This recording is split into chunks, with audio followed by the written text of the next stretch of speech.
Today we gather with one goal: to create a better and brighter future for our children.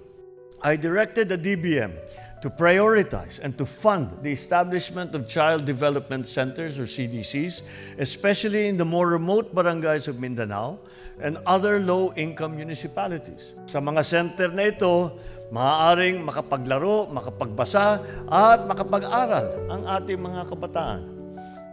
Sa pamamagitan ng mga CDC, magkakaroon ng maayos na pundasyon ng ating mga anak na siya namang magpapatibay sa pundasyon ng ating bansa.